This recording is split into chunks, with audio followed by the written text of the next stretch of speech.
श्रीराम सहस्रनाम स्तोत्रम विनियोगः।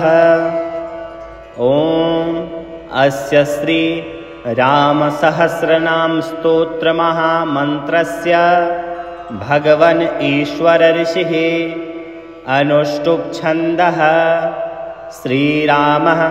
परमात्मा देवता श्रीमन् महाविष्णुरिति बीजं गुणभिन्न निर्गुणो महानीति शक्तिः संसारतारको राम इति मंत्रः सच्चिदानंद विग्रह इति कीलकम् अक्षयः पुरुषः साक्षीति कवचम् अजेयः सर्वभूतानाम् इत्यस्त्रम् राजीवलोचनः श्रीमन् इति ध्यानम्। श्रीराम प्रीत्यर्थे दिव्य सहस्रनाम जपे विनियोगः। नीलाम्बुजश्यामलकोमलाङ्गं सीताशमारोपितवामभागं पाणौ महासायकचारुचापं नमामि रामं रघुवंशनाथं। श्री परमात्मने नमः।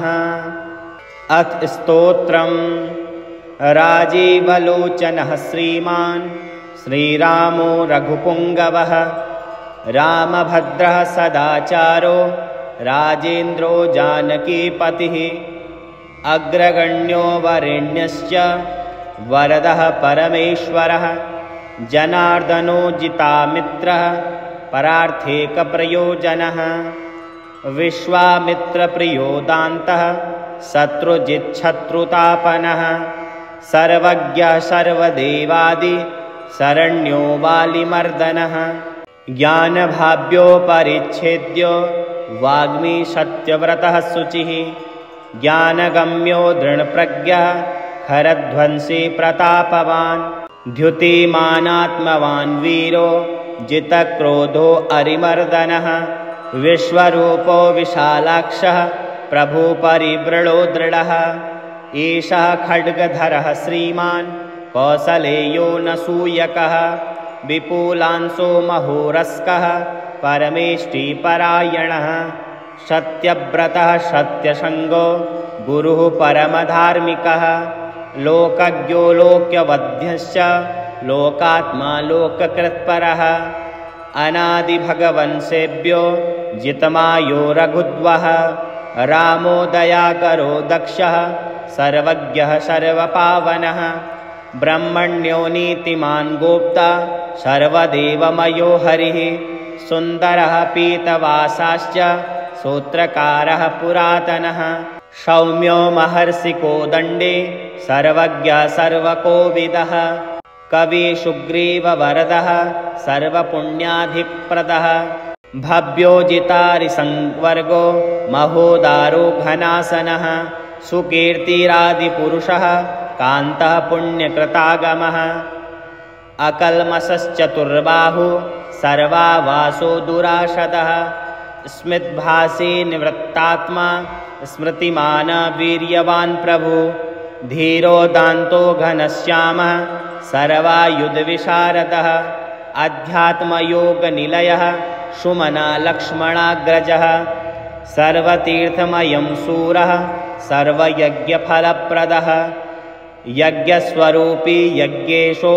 जरामरणवर्जितः वर्णाश्रमकरो वर्गी शत्रुजित्पुरुषोत्तमः विभीषणप्रतिष्ठाता परमात्मा परात्परः प्रमाणभूतो दुर्गेयः पूर्णः परपुरञ्जयः अनन्तदृष्टिरानन्दो धनुर्वेदो धनुर्धरः गुणाकरो गुणश्रेष्ठः सच्चिदानन्दविग्रहः अविवन्द्यो महाकायो विश्वकर्मा विशारदः विनीतात्मा वीतरागः तपस्वीशो जनेश्वरः कल्याणप्रकृतिः कल्पः सर्वेशः सर्वकामदः अक्षयः पुरुषः साक्षी केशवः पुरुषोत्तमः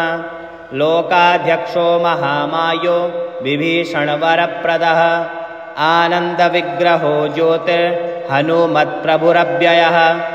भाजिष्णुः साहनो भोक्ता सत्यवादी बहुश्रुतः सुखदा कारणं कर्ता भवबन्धं विमोचनं देवचूडामणिर्नेता ब्रह्मण्यो ब्रह्मवर्धनः संसारोत्तारको रामः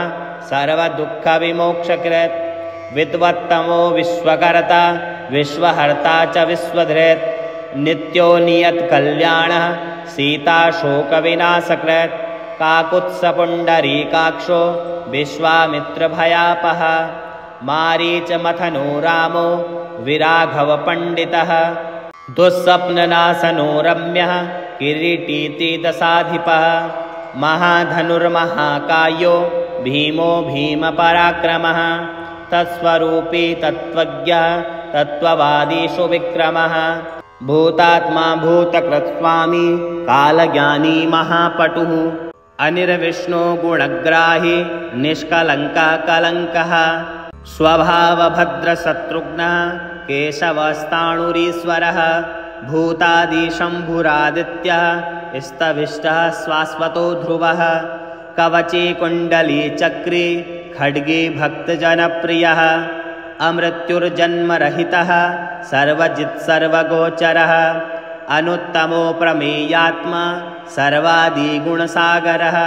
समः समात्मा समगो जटामुकुटमण्डितः अजेयः सर्वभूतात्मा विश्वक्सेनो महातपः लोकाध्यक्षो महाबाहुर्मृतो वेदवित्तमः सहिष्णु सद्गतिः शास्ता विश्वयोनिर्महाद्युतिः उतीन्द्र ऊर्जितः प्रांशुर्रूपेन्द्रो वामनो बलिः धनुर्वेदो विधाता च ब्रह्मा विष्णुश्च शङ्करः हंसो मरीचि गोविन्दो रत्नगर्भो महामतिः व्यासो वाचस्पति सर्वा दर्पितासुरमर्दनः जानकी वल्लभः पूज्यः प्रकटः प्रीतिवर्धनः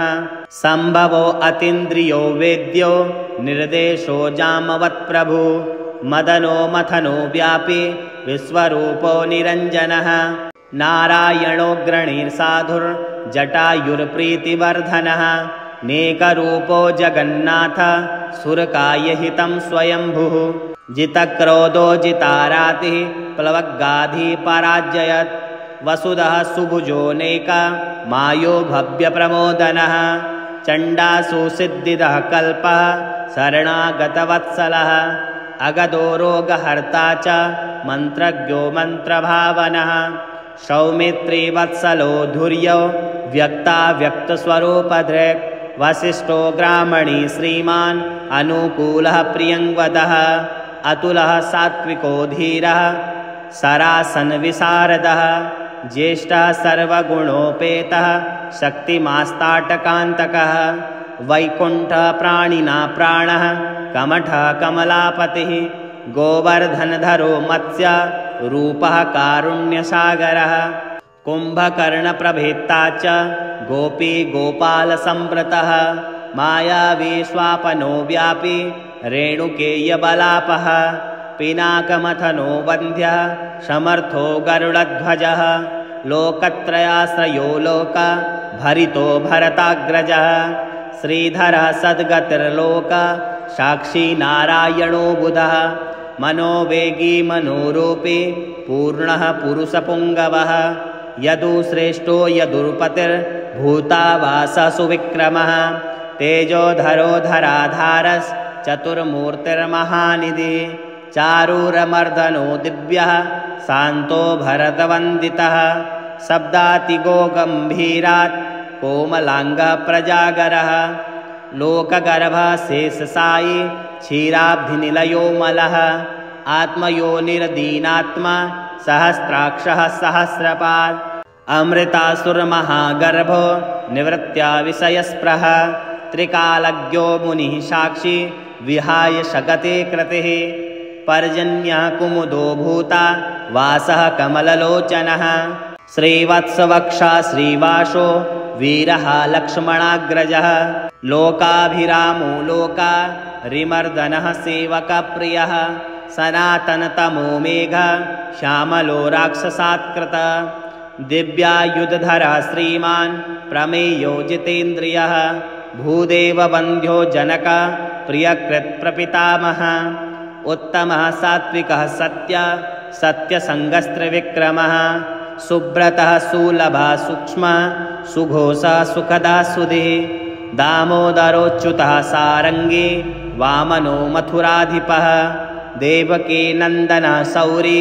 सूरः कैटवमर्दनः सप्ततालप्रभेत्ता च मित्रवंशप्रवर्धनः कालस्वरूपी कालात्मा कालः कल्याणदः कविः संवत्सरः ऋतुपक्षो ह्ययनं दिवसो युगः स्तभ्यो विविक्तो निर्लेपः सर्वव्यापी निराङ्कुलः अनादिनिधनं सर्वलोकपूज्यो निरामयः रसो रसज्ञः सारज्ञो लोकसारो रसात्मकः सर्वदुःखतिगो विद्या राशि परमगोचरः शेषो विशेषो विगतः कलमसो रघुनायकः वर्णश्रेष्ठो वर्णवाद्यो वर्ण्यो वर्ण्यगुणाज्वलो कर्मसाक्षिमरश्रेष्ठो देवदेवः सुखप्रदः देवाधिदेवो देवर्षि देवासुरनमस्कृतः सर्वदेवमयश्चक्रे सारङ्गपाणिरनुत्तमः मनोबुद्धिरहङ्कारः प्रकृतिपुरुषोऽव्ययः अहिल्यापावनः स्वामी पितृभक्तो वरप्रदः न्यायो न्यायी नयी श्रीमान् न्ययो नगधरो ध्रुवः लक्ष्मी विश्वभरा भर्ता देवेन्द्रो बलिमर्दनः बाणारिमर्दनो यज्वा अनुत्तमो मुनिसेवितः देवाग्रणी शिवध्यान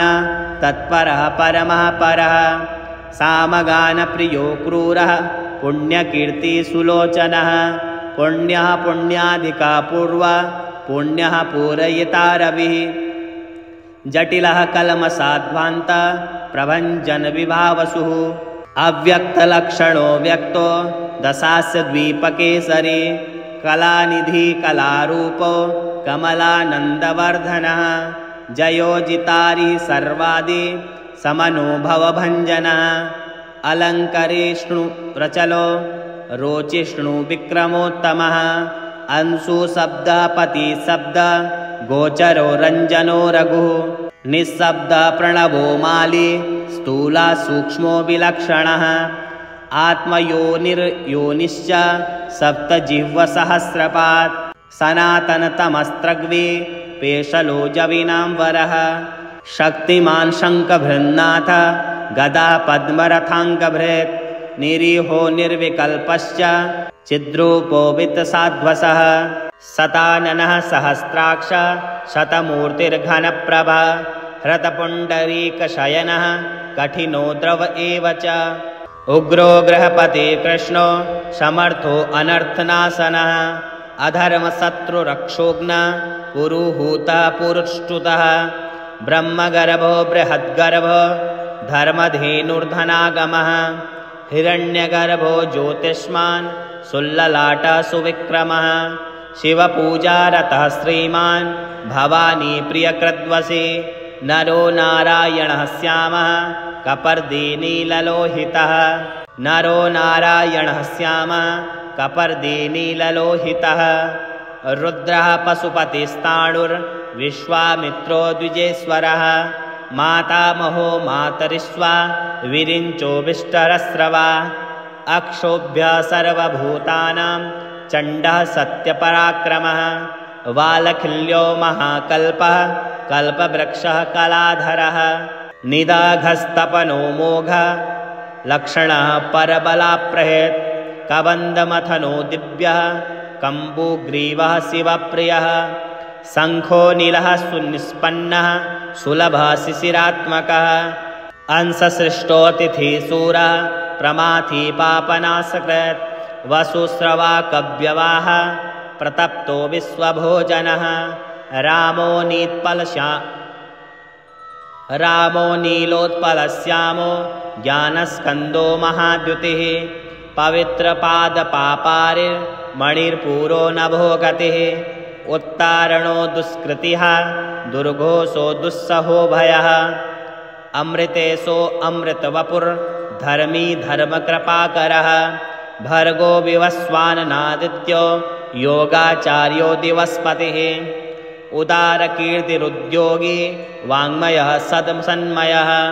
नक्षत्रमाली नाकेशः स्वाधिष्ठान षडाश्रयः चतुर्वर्गफलो वर्णी शक्तित्रयफलं निधिः निधानगर्भो निर्व्याज्यो गिरीशो व्यालमर्दनः श्रीवल्लभ शिवारम्भ शान्तिर्भद्रसमञ्जसः भूयसो भूतिकृद्भूतिर्भूषणो भूतवाहनः अकायो भक्तकायस्त कालज्ञानी महाबटो परार्थवृत्तिरचलो विविक्तः श्रुतिसागरः स्वाभावभद्रो मध्यस्थ संसारभयनाशनः वेद्यो वैद्यो वियज्ञोक्ता सर्वामरमुनीश्वरः सुरेन्द्रः कर्णं कर्म कर्मकृत्कर्मधोक्षजः ध्येयो धूर्योधराधीशा संकल्पः सर्वरीपतिः परमार्थगुरुवृद्यः शुचिराश्रितवत्सलः विष्णु जिष्णु विभुयज्ञो यज्ञेशो यज्ञपालकः प्रभविष्णुग्नसब्विष्णु लोकात्मा लोकभावनः केशव केशिहाकाव्यः कविकारणकारणं कालकर्ता कालशेषो वासुदेवः पुरुष्टुतः आदिकर्ता वराहश्च माधवो मधुसूदनः नारायणो नरो हंसो विश्वक्सेनो जनार्दनः विश्वकर्ता महायज्ञो ज्योतिष्मान् पुरुषोत्तमः वैकुण्ठ पुण्डरीकाक्ष कृष्ण सूर्यसुरार्चिता नारसिंहो महाभीमो वक्रदृष्टो नखायुधः आदिदेवो जगत्कर्ता योगीशो गरुडध्वजः गोविन्दो गोपतिर्गोप्ता भूपतिर्भुवनेश्वरः पद्मनाभो हृषीकेशो धाता दामोदरप्रभु त्रिविक्रमस्त्रिलोकेशो ब्रह्मेश प्रीतिवर्धनः वामनो दुष्टदमनो गोविन्दो गोपवल्लभः भक्तप्रियच्युतः सत्यकीर्तिर्धृतिस्मृतिः कारुण्यकरुणो व्यासः पापः शान्तिवर्धनः सन्न्यासी शस्त्रतत्त्वज्ञो मन्दराद्रिनिकेतनः बद्रीनिलयः शान्तस्तपस्वी वैद्युतः प्रभः भूतावासो गुहावासः श्रीनिवासः श्रियः पतिः तपोवासो मुदावासः सत्यवासः सनातनः पुरुषः पुष्करः पुण्यः पुष्कराक्षो महेश्वरः पूर्णमूर्ति पुराणज्ञः पुण्यदा पुण्यवर्धनः शङ्खी चक्री गदा सारङ्गी लाङ्गली मुसली हली किरीटी कुण्डली हारी मेखली कवची ध्वजी योद्धा जेता महावीर्यः शत्रुजिच्छत्रुतापनः शास्ता शास्त्रकारः शास्त्रं शङ्करं शङ्करस्तुतः सारथी सात्विकः स्वामी सामवेदप्रियः समः पवनः साहसः शक्तिः सम्पूर्णाङ्गसुमृद्धिमान् स्वर्गदा कामदा श्रीदा कीर्तिदो कीर्तिनाशनः मोक्षदा पुण्डरीकाक्ष क्षीराब्धिकृतकेतनः सर्वात्मा सर्वलोकेशः प्रेरकः पापनाशनः सर्वदेवो जगन्नाथ सर्वलोकमहेश्वर सर्गस्त्यन्तकृद्देवः सर्वलोकसुखावः अक्षयः शाश्वतोऽनन्तो क्षयवृद्धिविवर्जितः निर्लेपो निर्गुणः सूक्ष्मो निर्विकारो निरञ्जनः सर्वोपाधिविनिर्मुक्तः सत्तामात्रव्यवस्थितः अधिकारी विभुनित्य परमात्मा सनातनः अचलो निर्मलो व्यापी नित्यः तृप्तो निराश्रयः श्यामो युवा लोहिताक्षो दीप्तास्योऽमृतभाषणः आजानुबाहुषुमुखः सिंहस्कन्दो महाभुजः सत्यवान् गुणसम्पन्नः स्वयं तेजासु दीप्तिमान् कालात्मा भगवन् कालः कालचक्रप्रवर्तकः नारायणः परं ज्योतिः परमात्मा सनातनः विश्वशृङ्गी विश्वगोप्ता च विश्वभोक्ता च शाश्वतः विश्वेश्वरो विश्वमूर्तिर्विश्वात्मा विश्वभावनः सर्वभूतसुहृच्छातः सर्वभूतानुकम्पनः सर्वेश्वरेश्वरः सर्वः श्रीमानाश्रितवत्सलः सर्वगः सर्वभूतेशः सर्वभूताशयस्थितः अभ्यन्तरस्तमसश्चेता नारायणं परः अनादिनिधनस्त्रष्टा प्रजापतिर्पतिर्हरि नारसिंहो हृषीकेश सर्वात्मा सर्वदृग्वशी जगत्स्थुश्चैव प्रभुर्नेता सनातनः कर्ता धाता विधाता च सर्वेषां प्रभुरीश्वरः सहस्रमूर्धा विश्वात्मा विष्णु विश्वदृग्व्ययः पुराणपुरुषस्त्रष्टा सहस्राक्षः सहस्रपात् तत्त्वं नारायणो विष्णुर्वासुदेवः सनातनः परमात्मा परं ब्रह्म सच्चिदानन्दविग्रहः परं ज्योति परं धाम पराकाशः परात्परः अच्युतः पुरुषः कृष्णः शाश्वतः शिव ईश्वरः नित्यः सर्वगतस्ताणुर् उग्रः साक्षी प्रजापतिः हिरण्यगर्भः सविता लोककृद्लोकभृद्विभुः रामः श्रीमान् महाविष्णुर्जिष्णो देवहितावः तत्त्वात्मा तारकं ब्रह्म शाश्वतः सर्वसिद्धिदः आकारवाच्यो भगवन् श्रीभुर्नीलापतिः पुमान् सर्वलोकेश्वरः श्रीमान् सर्वज्ञः सर्वतोमुखः स्वामी सुशीलः सुलभः